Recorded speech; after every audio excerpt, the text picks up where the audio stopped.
cumprimentar todo mundo que está unido aqui para essa conversa que a gente vai desenvolver. Agradecer pelo convite. Eu sou psicólogo de formação, doutor em saúde coletiva pela Unicamp. Tenho alguns anos de experiência aí por pontos da rede de atenção psicossocial e atualmente estou na coordenação geral da rede de atenção psicossocial, do Departamento de Saúde Mental, Álcool e Outras Drogas do Ministério da Saúde. E queria agradecer e dizer da importância dessa conversa, pensando neste ponto de atenção da RAPS, que historicamente tem sido menos investido do que deveria e que, como causa e consequência também desse menor investimento, traz uma série de desafios. Não só pela necessidade da sua implementação e do seu funcionamento, mas também da complexidade que ele pressupõe. A gente vai falar de uma dimensão que articula o modo de morar com estratégias de cuidado, que muitas vezes tem-se a confusão de que uma unidade de acolhimento é a mesma coisa que um serviço de saúde mental do tipo CAPS, é a mesma coisa que uma unidade básica, é a mesma coisa que um local em que o sujeito é atendido. Esquece ou considera com menor intensidade que há uma dimensão de casa que deve ser a estruturante dessa estratégia. A gente pode fazer vários diálogos. O pessoal está falando que o som está baixo, deixa eu ver se eu consigo aumentar. Então, o que eu dizia da importância da gente poder conversar sobre esse tema, entendendo que a gente tem a necessidade da ampliação desse ponto de atenção da RAPS e, ao mesmo tempo, a construção de estratégias de qualificação da oferta por ele proposta. A gente tem que considerar o tempo todo que a unidade de acolhimento se organiza a partir de uma dimensão do morar, de uma casa. E muitas vezes ela é vista e encarada e, consequentemente, investida como sinônimo de um serviço de saúde mental do tipo CAPS, por exemplo. E aí, muitas das propostas que são o substrato da sua existência acabam perdendo potência ou até mesmo trazendo questões delicadas. É um tanto disso que eu me proponho a conversar com vocês.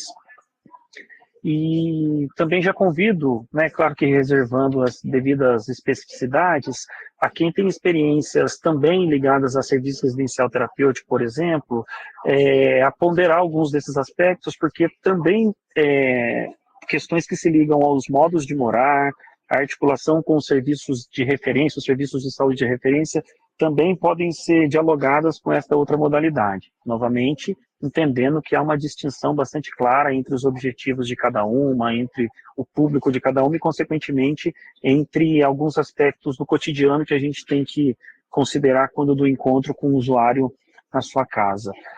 Vocês vão ver aqui o nome da Gabriela no slide, a gente construiu em conjunto, ela que capitaneou a construção desse slide, a Gabriela que está à frente da área de álcool e outras drogas do Ministério, mas álcool e outras drogas está completamente atravessada e conectada com a rede de atenção psicossocial, então estamos na mesma construção, mas só para justificar aqui. A gente tem, então, a unidade de acolhimento como um dos componentes da rede de atenção psicossocial, e aqui já mora o primeiro ponto, É um componente de caráter transitório no sentido da gente pensar ele como uma estratégia, mas também como uma possibilidade de novas construções. Então, essa perspectiva é bastante interessante porque nos lança, na trajetória junto com o usuário que nós acompanhamos, a uma perspectiva de projetualidade. E aí, projetualidade no sentido do que o José Ricardo Aires fala, na construção de novos possíveis, de se lançar em direção a algo, alguma nova experiência, alguma nova possibilidade. Ela vai se propor a construir um acolhimento que tem que ser voluntário, então esse é um ponto bastante importante. Se a gente fala de um modo de morar, a gente vai falar de um lugar em que as pessoas voluntariamente queiram estar, senão não é um modo de morar. Ao mesmo tempo em que este espaço, ou este modo de morar, ou essa estratégia de morar, se conecta com cuidados contínuos para as pessoas. Então, já partimos do pressuposto que não se trata exclusivamente da oferta de um espaço de moradia, mas de uma compreensão do que pode ser produzido na vida do sujeito e, consequentemente, ou ao mesmo tempo, qual que é a articulação que este morar se coloca na relação com os serviços. Vai acolher as pessoas em situação de vulnerabilidade social e familiar, então esse é um ponto bastante importante, considerando a necessidade de um espaço protetivo e de um acompanhamento, né? Então não se trata de uma prescrição de um lugar, de uma prescrição de uma casa, e vai funcionar, como toda casa funciona, 24 horas por dia, 7 dias por semana, numa lógica de unidade residencial. E um ponto bastante importante, que deve ser ressaltado, né, como dito ali, a unidade tem caráter transitório. E, em assim se tratando, há uma perspectiva, né, um delineamento de 6 meses de permanência do usuário, da usuária, enfim, neste espaço.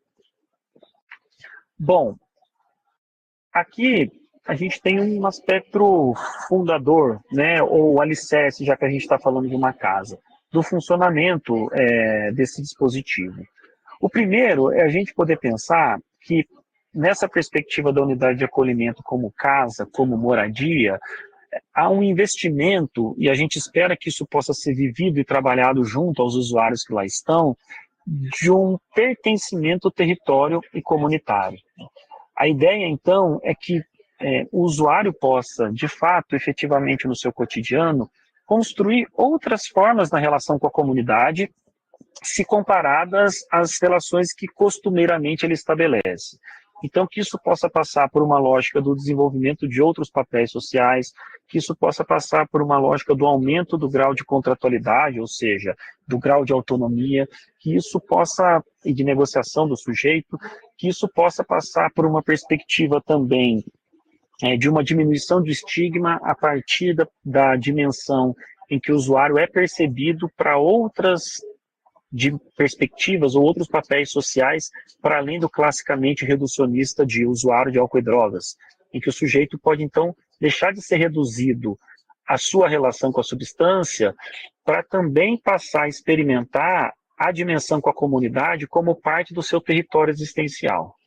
Esse ponto, junto aos usuários, para quem faz uso problemático de substâncias, é fundamental. Como que a gente considera, para além da relação química da substância, para além da relação do sujeito com aquela substância em si, todo o território existencial que traz sentido e significado para a vida dessa pessoa. O que pode se colocar tanto na perspectiva quando do uso dessa substância, de todos os agenciamentos que esse sujeito faz com os pares, na organização, no cuidado de si, na procura por cuidado quando necessário, mas também no reconhecimento e desenvolvimento de outras competências, habilidades e outros agenciamentos, né? Então a gente deixa de falar aqui de um reducionismo do sujeito ao que classicamente é chamado de dependência química, como se o sujeito fosse dependente de uma química exclusivamente ou majoritariamente, para dizer que o sujeito se lança num conjunto de relações sociais em que a substância é um dos agentes, mas ele tem a família, a vizinhança, o trabalho, a circulação pelo território, a possibilidade de produzir encontros diferentes neste território e também em sua casa, como um dos grandes disparadores de transformação na sua vida ou do cuidado de si. Um outro ponto também bastante importante é pensar na unidade de acolhimento como uma proteção social e o cuidado em liberdade. O sujeito ter de onde ir e para onde voltar é fundamental. O sujeito poder contar com espaço de proteção para que ele possa ter uma dimensão do privado, juntamente com a dimensão do público, quando ele quer compartilhar, na própria casa ou fora de casa, também se coloca como um componente importante da sua subjetividade. E isto pode impactar ou não na perspectiva da redução do uso de álcool e outras drogas. Então, esse é um ponto importante, né? Assim, a inscrição ou a entrada do sujeito numa unidade de acolhimento não deve ser sinônimo a uma exigência que o sujeito pare de usar substância.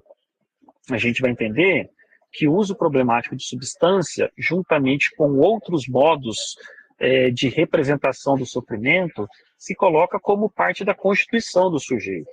alguns podem ressignificar essa história e deixar de usar substância e agenciar em outras construções de sentido, em outras possibilidades.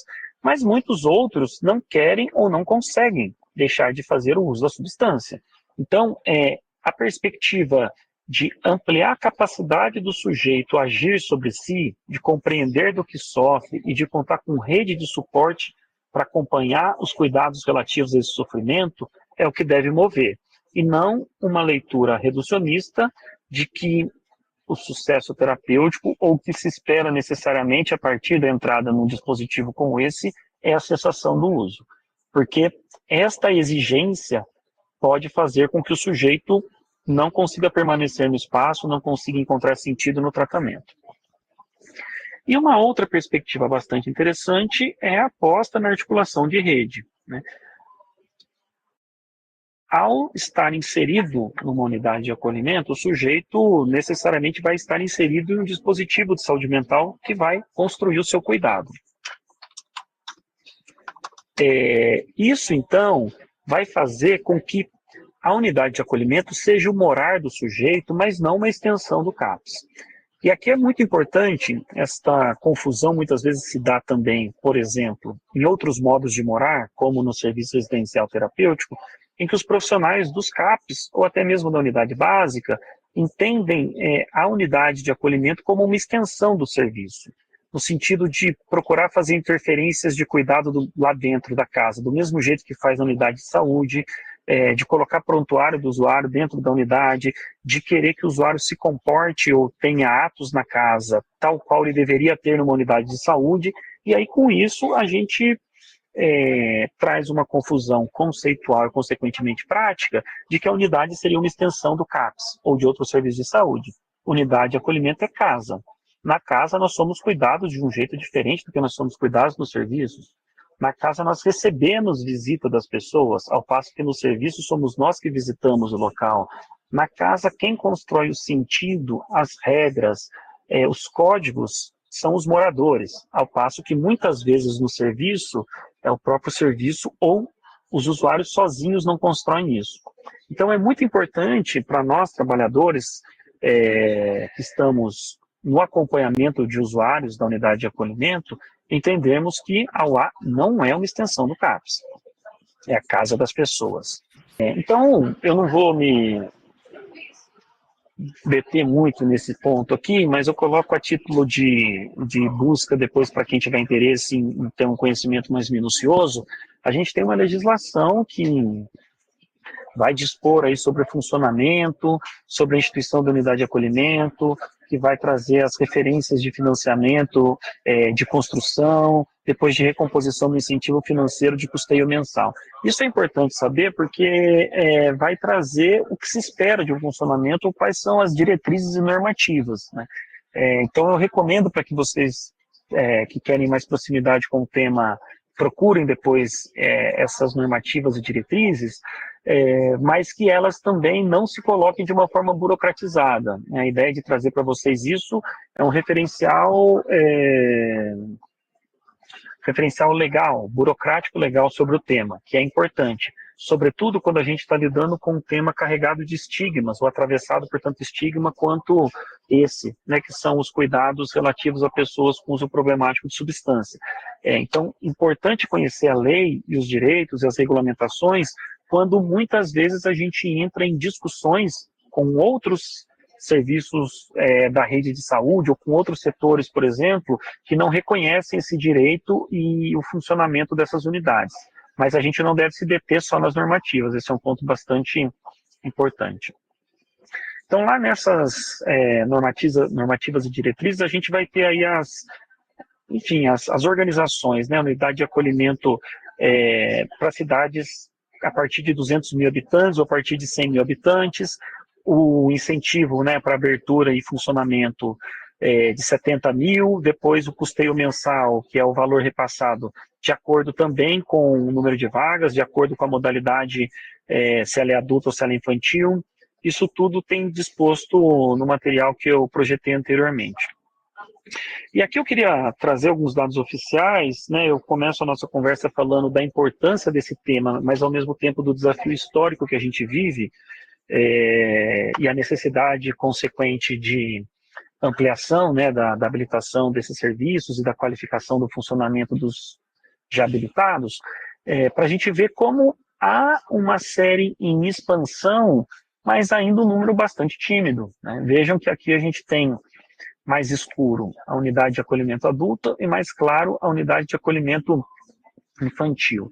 Das unidades de acolhimento infantil, a gente tem praticamente quase nada de aumento, né, por muitos anos. Vejam, uma estabilização com um pouquinho de aumento aqui. Ao passo que a gente tem uma variação do aumento, mas um aumento bastante tímido das unidades de acolhimento adulto. Isso é uma questão importante no âmbito das políticas públicas, no âmbito da RAPS, né? Se a gente entende que a unidade de acolhimento é um dispositivo estratégico no cuidado para as populações vulnerabilizadas, que ainda fazem uso de substâncias, ou que também por isso fazem uso de substância, deixar de contar com essa estratégia vai fragilizar o cuidado, vai fragilizar o acesso a direito, vai fragilizar a conexão que o sujeito pode ter no seu projeto terapêutico, né? Então aqui eu já aponto a necessidade de ampliação, e já aponto também para vocês que é uma preocupação bastante grande, né, da atual gestão aqui do Departamento de Saúde Mental,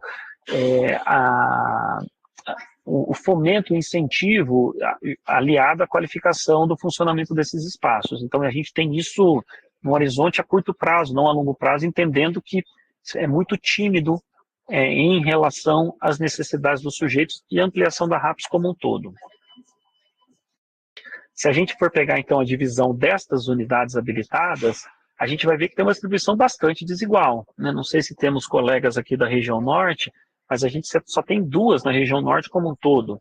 No Nordeste, a gente tem 28.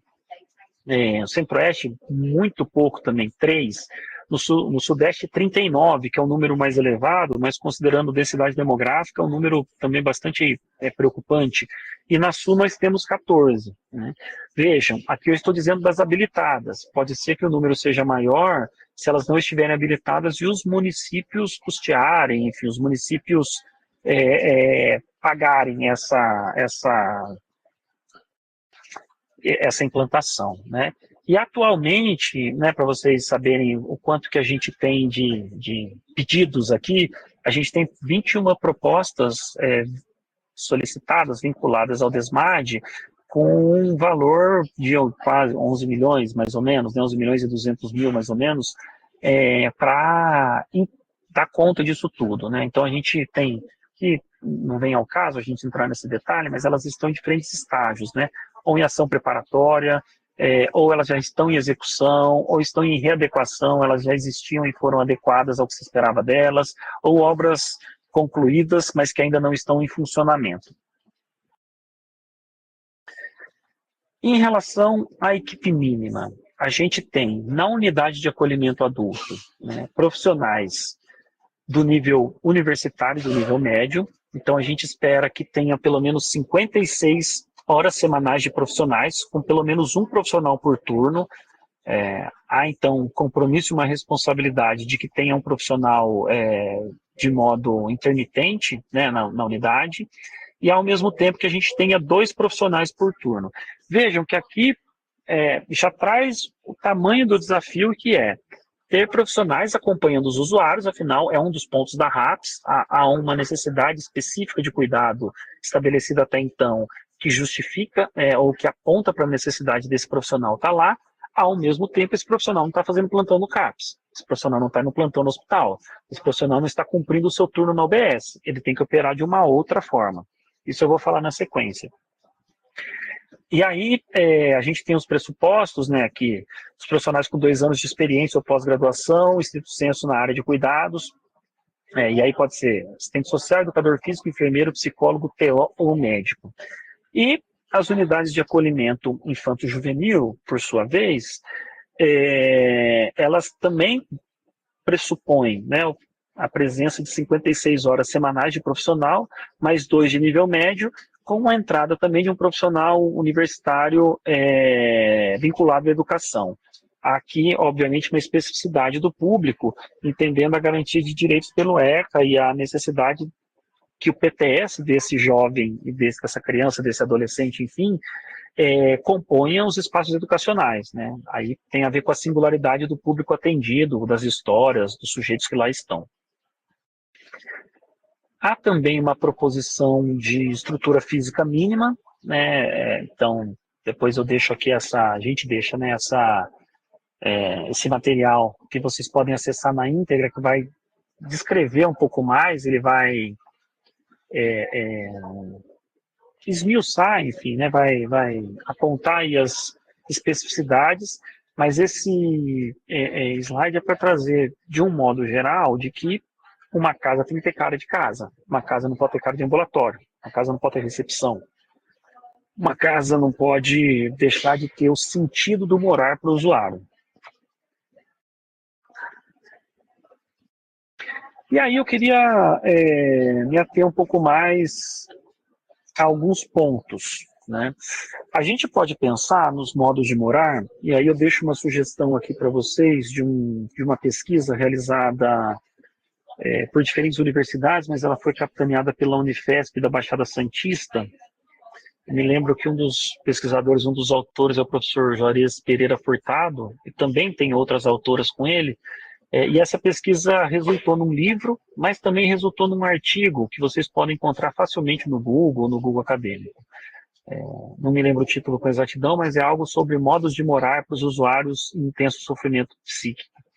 E aí eu retomo um pouco alguns daqueles conteúdos, porque eles são transversais e podem ser customizados, digamos assim, a partir de cada ponto específico. A gente pode pensar esses modos de morar a partir de um serviço residencial terapêutico, pode pensar isso para os usuários de saúde mental que moram com as famílias, por exemplo, ou que moram em albergues ou em abrigos, e também de usuários que temporariamente estão habitando unidades de acolhimento adulto ou infantil. Então, eu deixo como sugestão teórica para que isso subsidie a leitura dos contextos em que vocês trabalham. Um primeiro ponto é de que os usuários que estão, os moradores, vou chamar, né, os moradores que estão nesses locais, eles pressupõem que haja uma articulação de cuidado. A gente parte da ideia da clínica ampliada, de entender que o sujeito é atravessado por um sofrimento, mas ele se configura como muito maior do que isso, né? Se configura também com questões dos seus projetos de vida, da sua história, dos seus outros papéis sociais, das suas potências, enfim, que vai fazer com que as pessoas tenham que ter o cuidado articulado, né?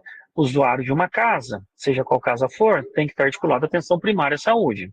Se é um usuário que tem demandas mais específicas ou maior gravidade no seu sofrimento psíquico, a atenção primária à saúde tem que estar mais atenta no sentido de construir PTS compartilhado com esse sujeito, mais atenta de promover visita domiciliar, mais atento de fazer buscativa se esse sujeito não aparecer, enfim. Estou pensando isso de um modo geral, para todas as casas em que estão pessoas com intenso sofrimento psíquico. No caso de uma unidade de acolhimento, em que pesem as suas especificidades, de ser um ponto da RAPS, isso não é diferente. Então, é muito importante que nós que acompanhamos, ou pela atenção primária, ou nós que somos do CAPS, ao qual estão vinculados os usuários, ou que nós que somos trabalhadores que estamos vinculados à unidade de acolhimento, que nós consideremos a necessidade da articulação do cuidado, né? É necessário que esse sujeito acesse, que esse sujeito circule, que esse sujeito se desloque, e não que necessariamente tenha uma equipe específica para cuidar de tudo desse sujeito, porque senão ele não sai de casa, senão ele não acessa os serviços de saúde tal qual espera-se que a população acesse. Então, essa é uma aposta em que, a partir da articulação do cuidado realizado pelas equipes que acompanham, o sujeito possa expandir um aumento do seu grau de autonomia nas outras relações. Se eu aposto a construção de articulações a partir do cuidado, eu potencializo e esse sujeito aumenta o seu poder de negociação para ampliar essas articulações para outras esferas da vida. Se o sujeito acessa os seus direitos a partir do cuidado que eu construo com ele, a possibilidade de ele catalisar essa experiência, dele ampliar essa experiência para outras relações é muito maior do que se essa dimensão do direito não é considerada no cuidado junto a ele, por exemplo. Então, essa dimensão se coloca como central, né, assim. É uma casa, mas as pessoas, exatamente por morarem em uma casa, têm que ter o seu cuidado articulado com os pontos de cuidado, ou os pontos do SUS, para além da RAPS, inclusive, em que seja necessário na vida dela. Um outro ponto, então, é que tem que ser desenvolvido um projeto terapêutico pelo CAPS com esse sujeito, com esse usuário, né, e com a participação da UA, considerando esse tempo de permanência de 6 meses. E aí o projeto terapêutico a gente vai pensar como conjunto de estratégias que são pensadas na construção de uma problemática, na definição do que vai ser abordado ou não, para além do sintoma, do diagnóstico, para além da questão de saúde mental do sujeito, a incluir um projeto de vida, e o morar tem que integrar um projeto de vida, seja esse morar temporário, seja a construção para um outro morar depois, que pode ser de diferentes modalidades, pode ser em albergue, voltar para a família, tentar morar sozinho, até mesmo algumas pessoas que constroem circulação em espaço de rua, por exemplo, no sentido de que também há dimensões do morar que pode atravessar essa construção. Enfim, seja qual for, pensando no morar agora, mas pensando no morar de depois, pensando nas construções de vida necessárias para que faça sentido esse morar agora e como que isso se conecta com as construções futuras e desejadas. E isso, então, tem que incluir um acompanhamento psicossocial do sujeito e tem que incluir também um acompanhamento psicossocial da família. E a gente poder pensar, então, que as atividades grupais, por exemplo, as oficinas terapêuticas, possam acontecer fora do ambiente da casa, certo? A gente não faz oficina terapêutica na nossa casa, por exemplo, o grupo de terapia dentro de casa, a gente vai para algum lugar fazer, a gente agencia redes, a gente circula pelo território, né? Então há uma dimensão de uma tomada de decisão, da construção do sentido do morar, que os usuários ativamente com protagonismo têm que fazer, porque são eles que moram lá, não são os trabalhadores, ao mesmo tempo que os trabalhadores têm que estar divertidos, alertas, para a dimensão de que o cuidado tem que também se dar em outros âmbitos, né? Orientações gerais. É uma perspectiva de baixa exigência, ou seja, não se espera que o sujeito tenha que parar de usar ou que ele diminua o uso para estar lá, desculpa. Pode até ser que isso aconteça, mas isso não é uma obrigatoriedade. O sujeito tem o direito e é responsabilidade do serviço manter esse espaço e a consecução desse direito garantida, independentemente da relação do sujeito com a substância no processo, né? Tem uma dimensão da garantia da integridade física e mental das pessoas, então a gente espera que a casa seja um espaço protetivo, e não que seja um espaço de violência, de destituição do direito, um espaço que não dê segurança às pessoas, né? Muito importante pensar na perspectiva da vinculação ao cuidado à redução de danos, então importa para a gente a relação que o sujeito estabelece não só com a substância, mas com o território existencial, e que a gente considere a dimensão de danos como um norte ético, político e também clínico. E nesse sentido, quem dá o tom de como será é o sujeito. Que a gente possa ter, aqui está nomeado como espaço de assembleia, mas espaços de discussão e de tomada de decisão pelo funcionamento da casa, novamente. Quem mora lá é o usuário, não é o trabalhador vai, trabalha e vai embora. Quem fica lá, quem tem aquele espaço como espaço de intimidade, de coletividade, quem tem aquele espaço como de experimentação e de segurança, é o usuário. E que a gente possa pensar na reinserção social e familiar, tomando cuidado para não pensar nesses termos de um modo idealizado. Não significa voltar para o lugar que ele estava antes, não significa ele se adaptar ao contexto em que ele não se sentia bem antes ou não via sentido antes. Significa dele, como eu falei, se projetar em novas possibilidades, em novos possíveis. Aqui eu trago bem rapidamente, a gente traz uma perspectiva do histórico da redução de danos no Brasil, entendendo que há um norte importante a ser operacionalizado e concretizado no cotidiano das UAS. Então a gente tem o desenvolvimento de um conjunto de estratégias amparado, né, inspirado em grande medida por experiências internacionais, em que essas estratégias e essa dimensão ética se constituem de uma maneira ascendente, né? Ela vem de uma organização dos usuários para depois chegar numa articulação e no conhecimento dos trabalhadores, para depois se instituir como política. A gente tem portarias de 2002 e 2004, né, que apontam a redução de danos como uma ética de cuidado. Então, isso é importante porque diz da alteridade de reconhecer a singularidade da relação de cada um com a sua vida, com a sua história e, consequentemente, ou também com a substância, e entender que a gente se dispõe a acompanhar o sujeito na trajetória que ele traça para a sua vida, e não dizer para o sujeito onde ele tem que chegar. A dimensão ética significa considerar a singularidade, considerar que os caminhos são únicos e que para algumas pessoas vai fazer sentido e vai ser possível a abstinência, e para outras não vai fazer sentido ou não vai ser possível. E o sujeito continua a existir, a amar, a afetar-se, a se relacionar, independentemente da relação que ele tenha, independentemente não, né, articulado com a relação que ele tem com o território existencial, mas não se reduz à relação com a substância. A gente, então, tem, depois, na portaria de 2011 e de 2012 da UA, as diretrizes da UA como parte da RATS, e a gente vai dizer, então, por tudo isso que eu falei, né, que a redução de danos estamos falando de casa, a redução de danos tem que ser um alicerce no encontro com o usuário, na construção de um PTS. Isso é fundamental.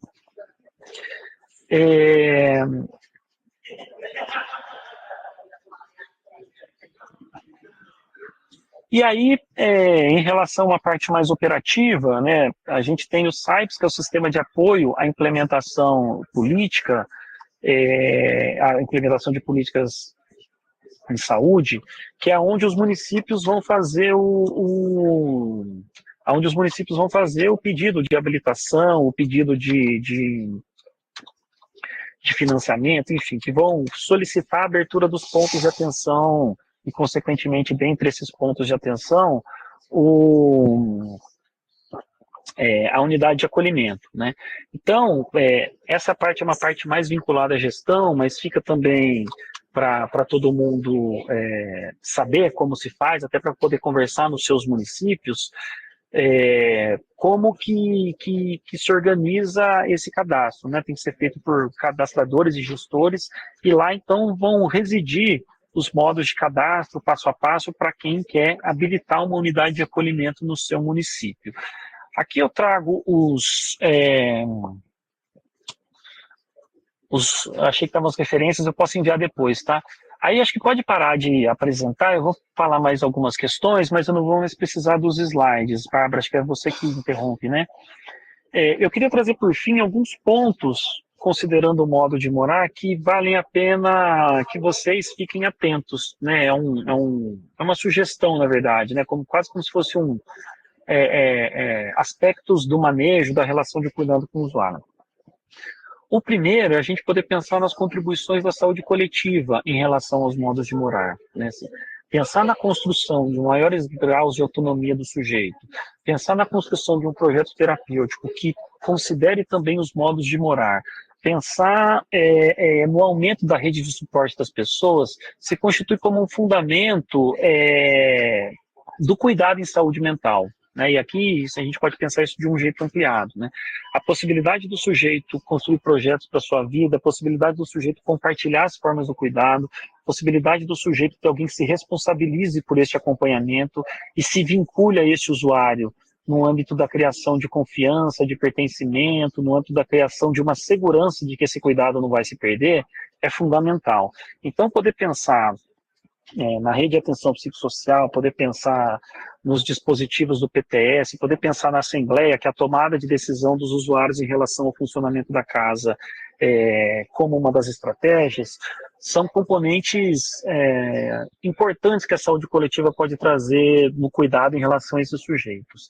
Se a gente pegar, a partir dos conhecimentos, né, ou do núcleo de saber da antropologia, a gente vai também poder olhar ou escutar o modo de morar do usuário, considerando o significado que isso tem para ele. Né?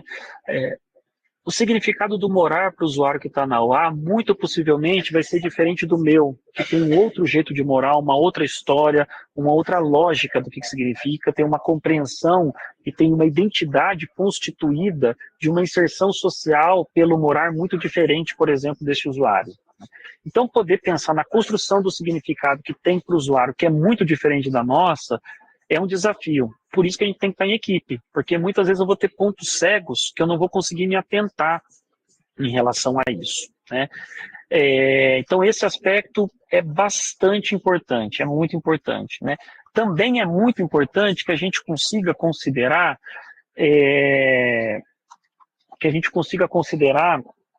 que esta criação e essa relação de sentido também tem que ser construída entre as pessoas que lá estão. Por quê? Porque muitas vezes, né, todas as vezes, as pessoas que lá estão não escolhem com quem vão morar. Nós, em grande medida, escolhemos, né? Mas o usuário que lá está não escolhe. Então, se a gente considera que a construção de um sentido que reconheça um pertencimento, um comum entre eles, mas ao mesmo tempo que não queiram homogeneizar, isso se coloca como um desafio no nosso acompanhamento dessas unidades e como um desafio para os próprios usuários.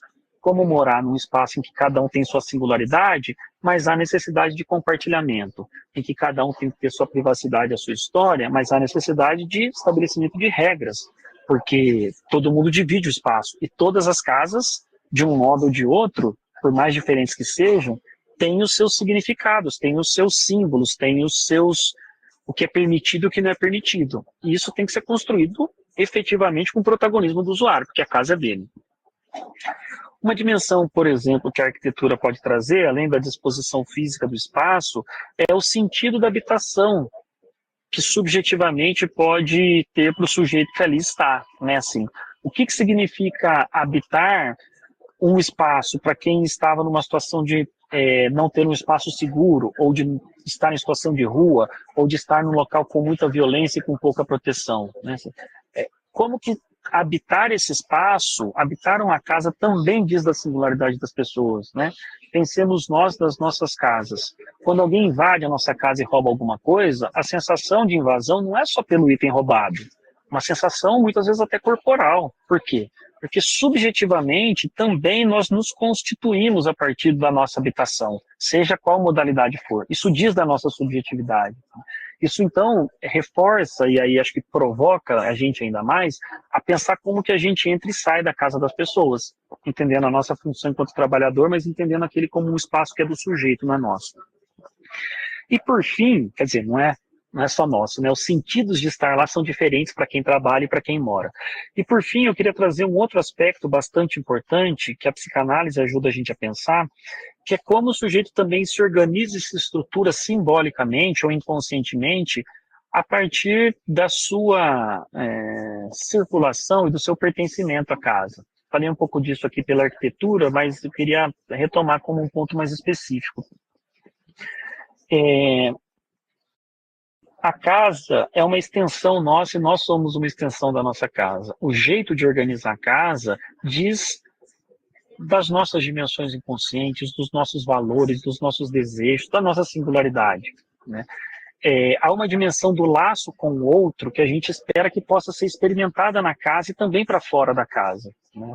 Seja no sentido da gente não considerar o morador que ali está como o sujeito do cogito cartesiano, que controla o que se passa, que sabe tudo, que tem garantia de tudo. O sujeito é contraditório, o sujeito muitas vezes não entende as próprias escolhas, o sujeito sofre a partir disso tudo que se passa. Então esse é um ponto importante. E como que o morar, o se relacionar, o construir o seu espaço na casa, também vai dizer de uma construção ou de um reposicionamento subjetivo do sujeito que ali mora. Não só em relação ao seu sofrimento, mas em relação ao seu projeto de vida. Então, acho que esses 4 aspectos também podem ser fatores importantes para a gente considerar, fatores indutores, digamos assim, né? Nesse desafio que a gente tem. Eu paro por aqui, então, a minha fala, para que a gente tenha aí uns 5 minutinhos para conversar, e alguns desses aspectos mais normativos que eu coloquei aqui, que eu vou falar, mas que algumas pessoas têm escrito aqui no chat, também podem ser encontrados naquelas portarias, naquelas normativas que eu falei anteriormente. Então, se não der tempo da gente aprofundar algum desses, tudo isso está muito bem descrito naquele material, depois com calma vocês podem voltar, tá bom? Perfeito, muito obrigada, Bruno, pela palestra, pela sensibilidade, né, com que você trouxe esse conteúdo. No mês passado a gente teve aqui, o Ian trouxe o serviço residencial terapêutico e hoje tu deu continuidade, né, trazendo mais um componente importante da rede de atenção psicossocial, então já te agradeço pelo compartilhamento aí de conhecimento e experiência junto com a gente. Pessoal, eu tentei ajustar aqui o layout da nossa apresentação. Se alguém tiver com problema de visualizar, por favor, me avisa, tá? Que para mim agora deu uma mudada aqui. Mas, como a gente comentou lá no início, agora então é o momento de perguntas e respostas e também de comentários, né? Então eu vou trazer aqui para o nosso convidado o que apareceu no chat ao longo da apresentação. Mas fiquem à vontade para continuarem conversando aqui com a gente, tá? Quem fez perguntas e não se apresentou, complementa aqui no chat, se apresenta de onde está falando, né? Até para a gente dar uma contextualizada aqui, beleza? Então, eu vou começar com a pergunta do Jean Oliveira, que ele atua no CAPS 1 de Canaã dos Carajás, no Pará. Ele perguntou, em um município com menos de 200 mil, 100 mil habitantes, como implantar? Pode um município com menos de 100 mil implantar e custear com recurso próprio? Se sim, qual tipo de suporte o Ministério da Saúde oferece?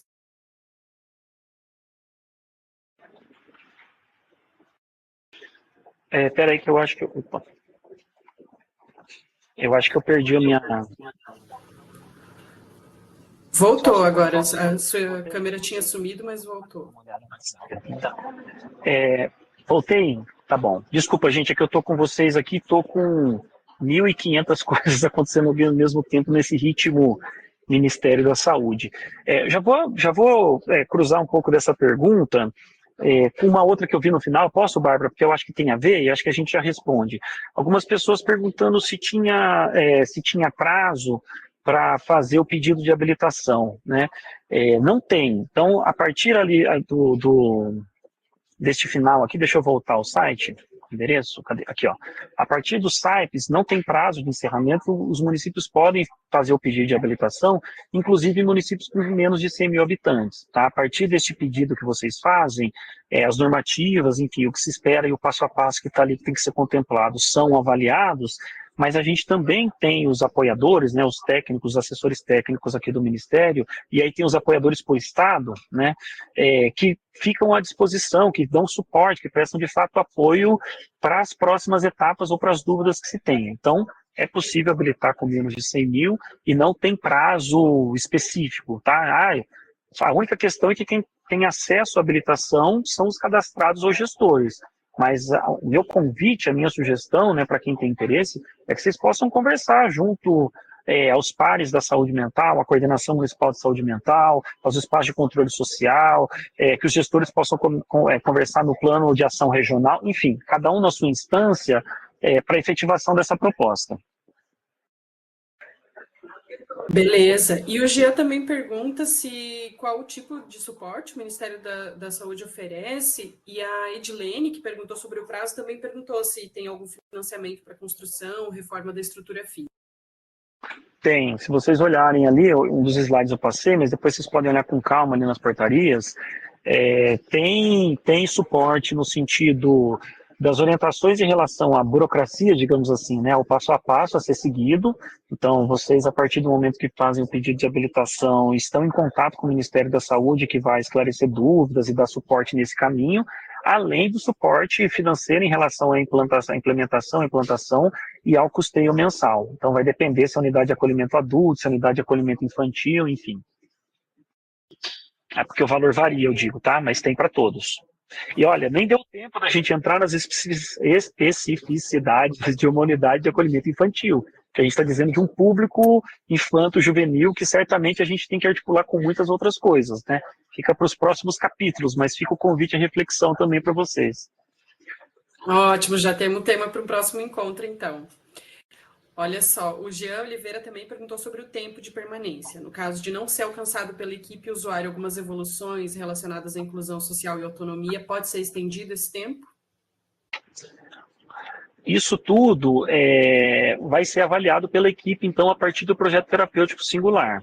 Então, a partir dessa avaliação, vai ser definida uma perspectiva de uma construção dessa extensão ou de outras ações, ou até mesmo de outras ações que não sejam necessariamente na unidade de acolhimento, né? Pode ser que sejam pensados outros modos de morar, mesmo que não sejam os tidos como classicamente como com maior autonomia do usuário. Estou falando classicamente assim, o cara que mora sozinho é porque tem maior autonomia, não necessariamente, mas outros modos de morar que podem passar por habitações coletivas, que podem passar por habitações compartilhadas, não necessariamente mediadas pela saúde, ou que podem contar, por exemplo, na dimensão das residencialidades, com uma parceria com assistência social, por exemplo, pensando em abrigos. Tudo isso vai ser considerado a partir desse projeto terapêutico, no sentido de se tenta uma continuidade dessa experiência ou se constroem outras pontes para além desse dispositivo. Lembrando que esse é um dispositivo possível, né? Mas a gente entende que o morar tem que ter a interseccionalidade da política de habitação com a da assistência social, com a da saúde, por exemplo, né? Pensemos que muitas pessoas têm, por exemplo, um diagnóstico ou fazem um acompanhamento de saúde mental, mas não se enquadram necessariamente no perfil do usuário que vai estar no Mauá, por exemplo, né? E aí, como que a assistência social entra? Como que as pessoas podem morar quando não tem tantos impactos em relação à sua saúde mental, mas tem uma necessidade de habitação? Então, trata-se da necessidade de uma costura, de uma política que é intersetorial, né? Ô, Bárbara, eu só ia pedir para a gente fazer talvez uma ou duas, que às 4 eu já tenho uma outra agenda. Eu já peço desculpa para todo mundo pela correria. Certo, não, a gente entende e te agradece pela disponibilidade já, Bruno, que atendeu o pedido aqui em cima da hora, né, em substituição à Gabriela, então antes que você tenha que sair, já quero te agradecer de coração a tua presença aqui. Vou partir então para a última pergunta, deixa eu ver, na verdade, são duas perguntas, né? Da Joseles, ela perguntou se a unidade de acolhimento ela pode ser regionalizada, e uma da Heloísa Cordeiro, a nossa parceira aqui da DAPS, perguntou se existem condicionantes de acesso, ou seja, basta o usuário com perfil comunicar o desejo de acesso ao serviço para que seja acolhido, ou há um perfil relacionado à vulnerabilidade social? Acho que tem a ver com o que você estava falando agora. Ok. Em relação ao acesso, a partir do momento em que se conta com esse tipo de dispositivo no serviço, né, os serviços do tipo CAPES, enfim, vão construir essas estratégias e essas definições de priorização a partir dos PTS, né? Então, assim, o critério é estar numa situação de vulnerabilidade, como eu falei, com dificuldade na relação com os laços familiares e ou outro, que impactam diretamente no morar, mas certamente isso tem que ser pensado dentro do PTS, então a partir de uma construção que vai ser feita também pela equipe que acompanha, né? Vai ser um comum para todo mundo e quem não estiver conseguindo dar conta disso entra? Não me parece que seja a melhor estratégia. Ou não, nós vamos considerar histórias anteriores e essa nova aposta, ou nós vamos esgotar os recursos outros antes de tentar. Enfim, aí há uma autonomia por parte dos profissionais que acompanham, entendendo que o morar tem que ser parte de um projeto de vida. Por isso que ele é o sujeito que define, não pode ser a revelia do sujeito, né? Então, essas definições, depois também há materiais e há construções, e há exemplos que podem, para quem quer entrar, né, vocês podem pegar depois os municípios cadastrados, é um exemplo que eu dou, é uma sugestão que eu dou nesse curto tempo. Se vocês pegarem saúde mental em dados, vocês vão ter lá à disposição das unidades de acolhimento pelo país. É dali que a gente tirou aqueles dados, né? E aí é possível fazer também contato com esses municípios para entender da experiência o que deu certo, o que não deu certo, como que eles avaliam, que pode ajudar a subsidiar a tomada de decisão ou funcionamento das UAS que vocês, porventura, queiram habilitar, né? Então, isso a gente pode aprender com os outros, é isso que eu quero dizer, né? Claro que reconhecendo a singularidade, o desenho de cada RAPS, a dimensão simbólica de cada território, a composição de cada equipe, tudo isso traz uma singularidade na construção. Porém, há uma dimensão do modo de funcionar, dos desafios, que pode ser mais ou menos parecida, ou que pode ser transversal. Então, também, troca de experiência, eu acho que é sempre um caminho potente e interessante. Perfeito, vou colocar aqui no chat depois para o pessoal acessar. Bruno, a Cristiane Alves só queria confirmar, o acesso é via Sysreg, então? O acesso, a habilitação do serviço é via SAIPS. Cadê? Deixa eu voltar aqui. Aqui. O acesso às vagas, ela complementou aqui no chat. O acesso às vagas, aí é a construção que vocês vão fazer no município, né, no sistema de regulação que vocês constroem. Eu vou pegar, por exemplo, uma experiência de outros modos de morar. Eu vou entrar um pouco na conversa que o Ian teve com vocês, mesmo sem ter participado, né? Por exemplo, o município de Campinas, que é de onde eu vim, há muito tempo atrás, constituiu uma comissão de residência terapêutica. Tinha um profissional de cada CAPS 3, na época tinham 6 CAPS 3 na cidade, e estes profissionais, de um modo deliberativo, a partir de uma sustentação da gestão municipal, definiam as regras e as entradas na moradia. Então, você tinha lá 20, 25 moradias pelo município, se tinha uma vaga, não era uma pessoa que decidia sozinha, era essa comissão que entendia os critérios, que discutia o PTS, que, para além de ser do meu CAPS ou do CAPS do vizinho, entendia a necessidade desse sujeito. Veja, esse é um desenho criativo, só dá certo se sustentado pela gestão, desenvolvido no meu município. Então, o que eu acho que é possível pensar também é como sem perder de cena os parâmetros indicados aqui pela normativa, pelos documentos teórico-técnicos do Ministério, né, que devem regular isso, mas isso não impede o município de construir estratégias, né? Quanto mais o município investe, mais ele consegue pensar em estratégias singulares.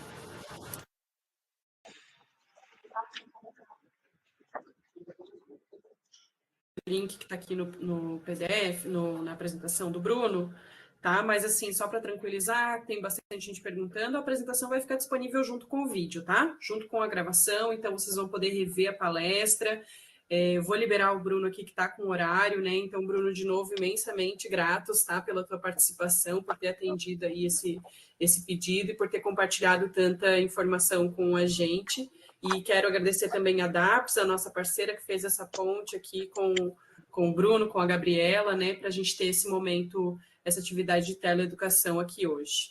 Bruno, vou te liberar e vou conversar com o pessoal aqui do chat, tá? Muito obrigada mesmo. Tá ótimo. Gente, obrigado, viu? Espero ter podido compor questões aí com vocês, conectadas com a prática. Obrigado pelo convite, é sempre muito bom estar junto aos territórios, conhecendo os territórios, mas também recebendo provocações, questões que nos ajudam a pensar na política no âmbito ampliado, e estamos sempre muito disponíveis aí para as conversas e novas trocas. Boa tarde para vocês, viu? Tchau, tchau.